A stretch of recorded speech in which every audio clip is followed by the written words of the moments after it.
Assalamualaikum warahmatullahi wabarakatuh. I'm Muhammad ZAMIR bin SERUAN, metric number 050796. I'm from course PBI Risk Management and Takaful. My role in this forum is moderator. Thank you.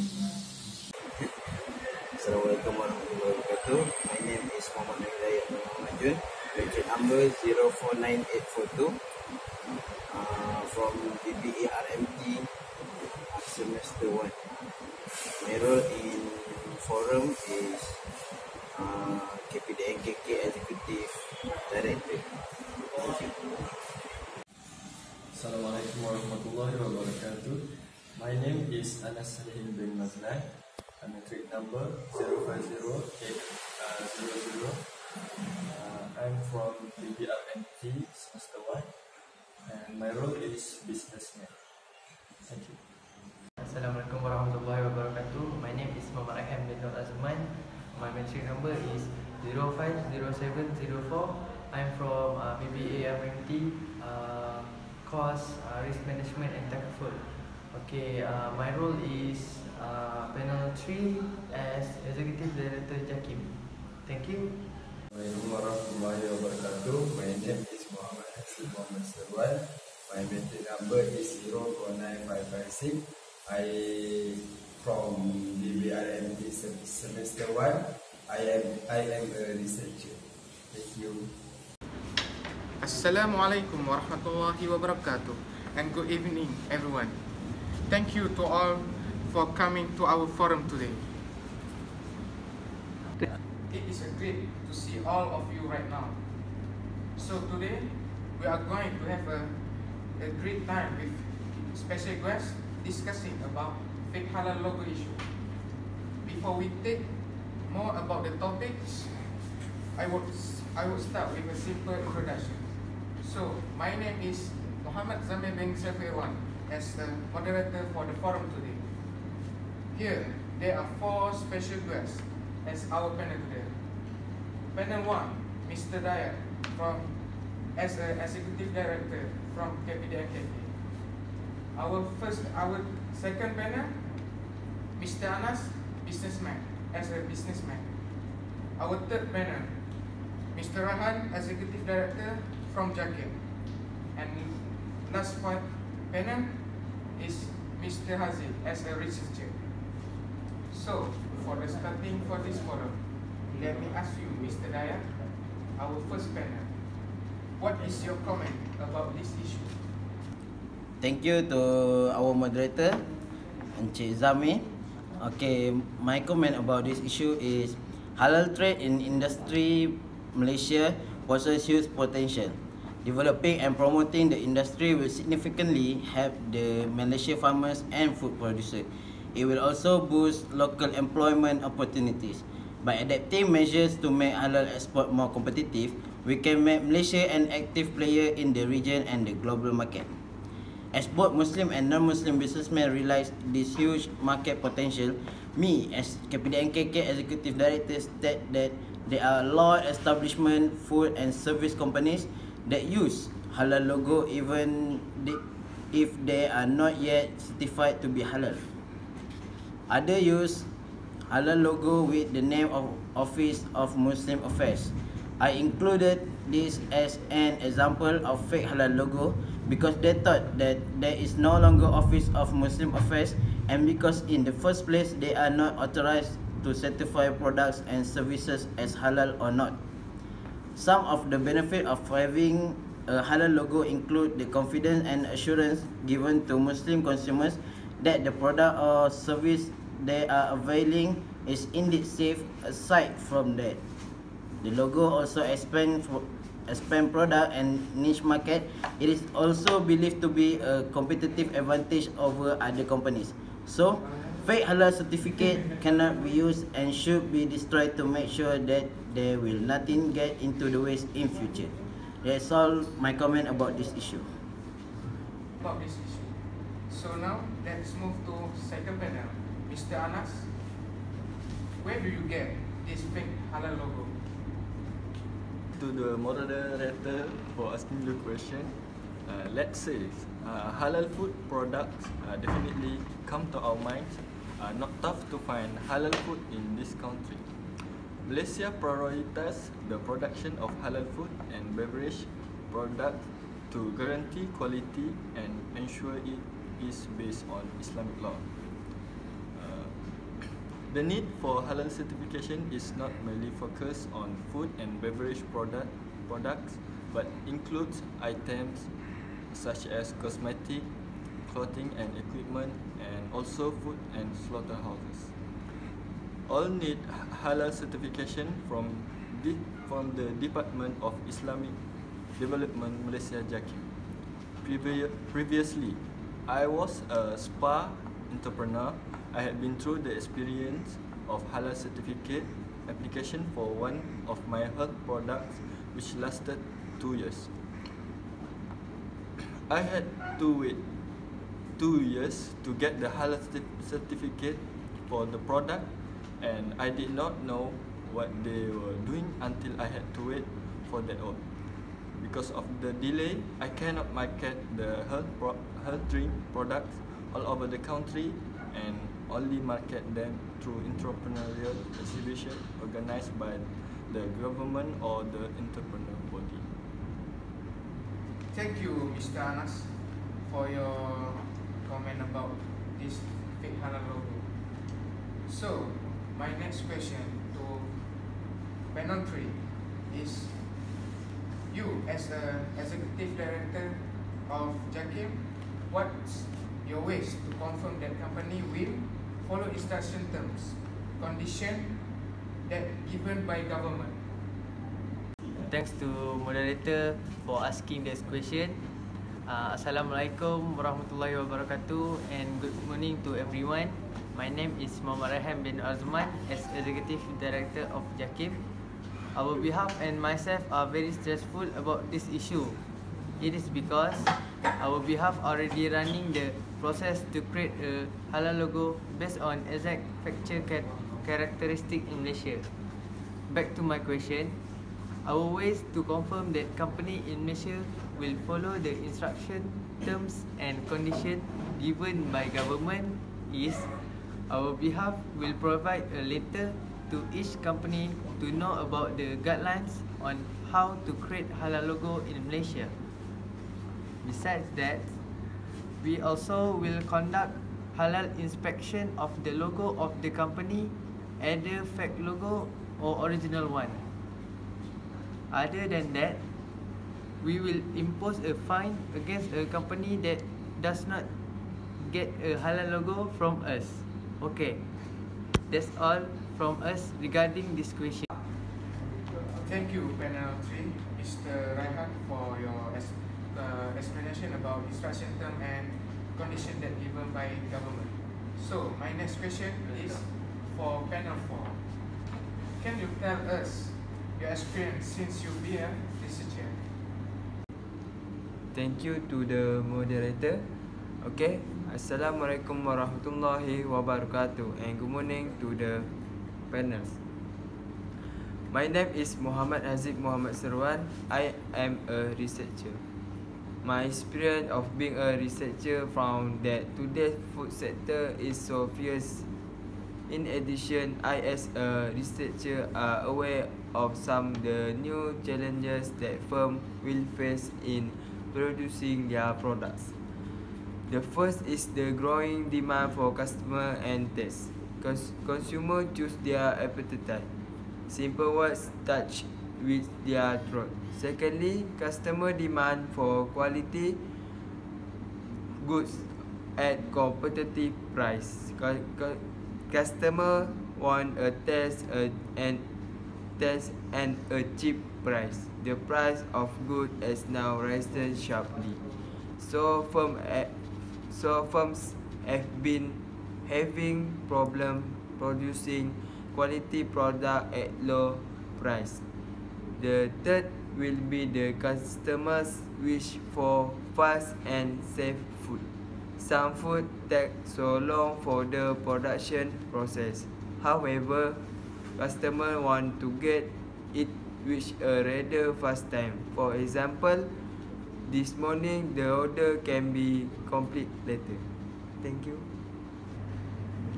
Thank you, panel 4, Mr. HAZIQ, for sharing your experience since you be a researcher. So, second question for first panel, Mr. Hidayat. What is your opinion about fake halal logo issue and beneficial of getting halal certificate? Thank you, Mr. Moderator. Okay, my comment about this issue. A halal certification would be a great marketing tool for restaurants and cafe, especially in countries such as Malaysia and Indonesia, where majority are Muslims and the demand for halal food is high. Malaysia is also a favorable destination for Muslim tourists around the world because despite having people from different races and religion, halal eateries could be found easily here. In recent years, we saw many new restaurants and cafes popping up due to the increasing demand for good food and good coffee. But most of them are not halal certified. Eateries which is halal certified would be in favor of halal consumers, especially Muslims, because they know that the food served is halal and will have an ease of mind to consume it. Whereas for eateries which is not halal certified, even though they claim that their food is pork free and halal, vendor will make Muslim customer to doubt their halalness and wouldn't risk taking it. There are so many benefits of having halal certified. Firstly, as a confirmation for Muslim customers that the food served is halal and is in accordance with Islamic law. Secondly, assure customers that the food served is halal and healthy and the premise hygiene and sanitation producers are in top notch. Thirdly, widen the range of customers by attracting Muslim customers and non-Muslim who are halal consumers. Fourthly, increase restaurant revenue and enhance in marketability, especially to halal consumers. Last but not least, if they are planning to export their food to China or Indonesia or anywhere, the halal certificate will have to assure halal consumers in importing countries. Okay, that's all my comment and benefit from that question. Thank you. Thank you, panel 1, Mr. Hidayat, for your comment about beneficial of getting halal certificate.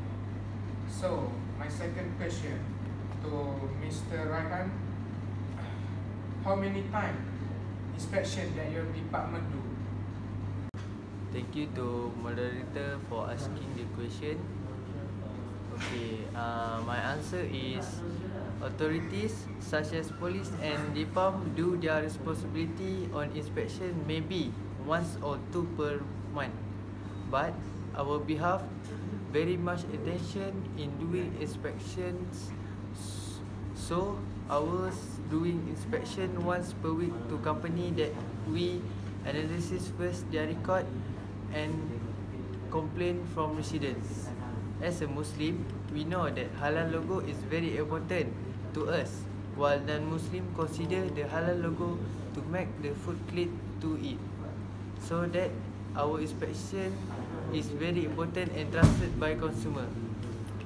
Our inspections,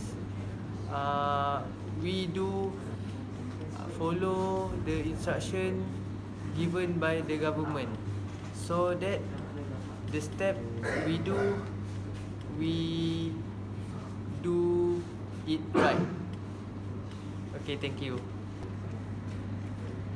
Thank you for your explanation about inspection at your department. So, my next question. My second question to panel 2, Mr. Anas.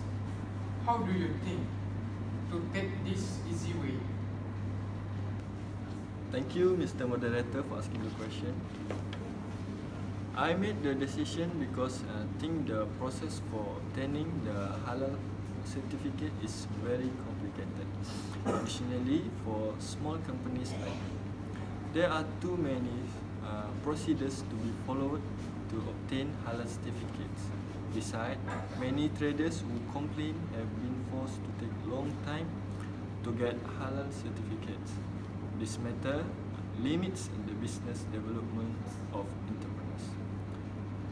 Besides, when there is a delay on the part of JAKIM to approve the application of halal certificates, this affects the business.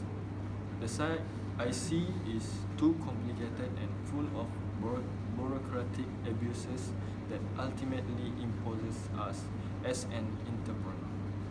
The government needs to think of the best mechanism to solve this problem so that fate of local entrepreneurs can be guaranteed.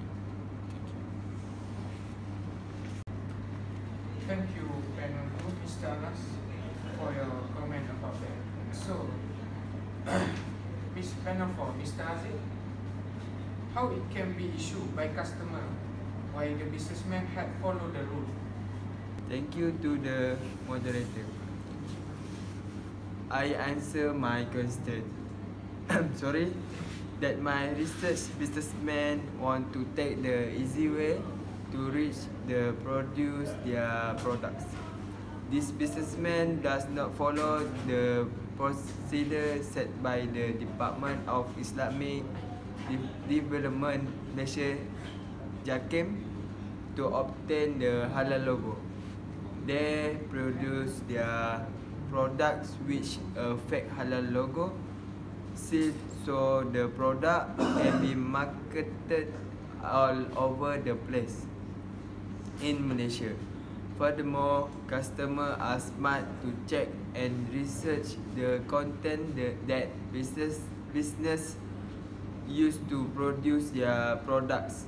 Some products contain prohibited materials and non-halal materials, so customers are now aware of the dangers of fake halal logos on the market. Thank you. Thank you, panel 4, Mr. HAZIQ, for your comment and explanation about this issue. So, last question from me to panel 2, Mr. Anas. What is your opinion about the logo that you use? Thank you to the Mr. Moderator. In my opinion, if the fake halal logo can be used, I, as a businessman, will definitely use it. This is because it is easier for traders and entrepreneurs like me. This thing happened because the government or the authorities are not aware of the management to get halal logo or halal certificate. These causes are the main reason for the increasing of use of fake halal logo among traders. The government and the parties involved should be more acquainted and seek solution, making it easier for local companies to get halal certificate approval. At the same time, follow the procedures set out. I also hope this situation does not happen again in the future, as it makes us a local entrepreneurs to market our products. Thank you. Thank you, panel 2, Mr. Anas, for your explanation about your opinion about the logo that you use. So, my last question for panel 3, Mr. RAIHAN. Where do you get this info or source about this issue? Okay, thank you for Mr. Moderator for asking this question. Okay, the info that I get about this issue mostly at the social media. We from Department JAKIM also have Facebook and Twitter. So we get the information mostly on Facebook that comment by consumer and they mention us in their Facebook. Then other than that, I want to say thank you to people and consumer that helping us for complaining the company that have fake logo to us, so that we will go through the company and impose a fine to them, so that they will be lessened about their attitude on doing a fake logo. Thank you. Thank you, panel 3, Mr. RAIHAN, for your answer for my last question for you. My pleasure.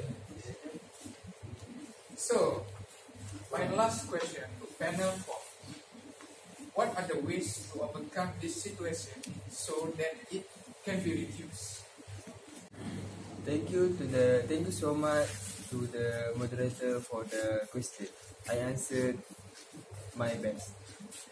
I as a researcher, I recommend to the authority of the Department of Islamic Development Malaysia, JAKIM, to monitor the presence of the halal fake logo on the market. In addition, the JAKIM may also conduct inspection of sale premise to ensure the absence of a product that use this halal fake logo. Technology is now thriving. The halal logo maker Department of Islamic Development Malaysia, JAKIM, can use the scan code on the halal logo, so fake halal logo cannot be traced by customer by using the scan code. This will affect a businessman who use a fake halal logo in their market. So businessmen must be able to get the original halal logo from the JAKIM. So the issue fake halal logo can be reduced step by step. Thank you. Thank you, panel, for sharing the way to overcome this situation. So, my last question in this forum is for our panel 1, Mr. Hidayat. How you, as an executive director, to make sure that company will follow the set of standard? That's my question for you. Thank you, Mr. Moderator. It was a pleasure to me to answer that question. But literally, to answer that question, it's better for JAKIM representative to answer it. But I will give my opinion for that question. When it comes to how to make sure they follow the standard rule, we need to make sure that they know what will happen if they did not get any original halal certificate. What will you say if customer asks about halal certificate as a confirmation for Muslim customer that the food served is halal and is in accordance with Islamic law? It will be a big problem to be answered. How can you serve a halal food while you do not get any halal certificate? It will reduce the range of customer that come from Muslim customer and non-Muslim who are halal consumers. In addition, if they are planning to export anything that they want, the halal certificate are important because it will help to assure halal consumers in importing countries like China, Singapore and Indonesia. So that every company should get grip to their sense to get a halal certificate from JAKIM. JAKIM and me, Captain KK, will cooperate to make sure all the company in Malaysia have a halal certificate. We will check every month to make sure they have take a step to move forward. And also, we can punish them by restrict every asset in the company, including what in the factory. I think that's all I can give to you as my opinion. Thank you. Thank you, our first panel, Mr. Hidayat, for sharing your opinion to us. So, ladies and gentlemen, we are at the end of this forum. thank you for all panels for sharing your time with us at this forum. I really appreciate it. So that's only today for the forum about fake halal logo issue. I am sorry if I doing mistake in this forum. Thank you and Assalamualaikum warahmatullahi wabarakatuh.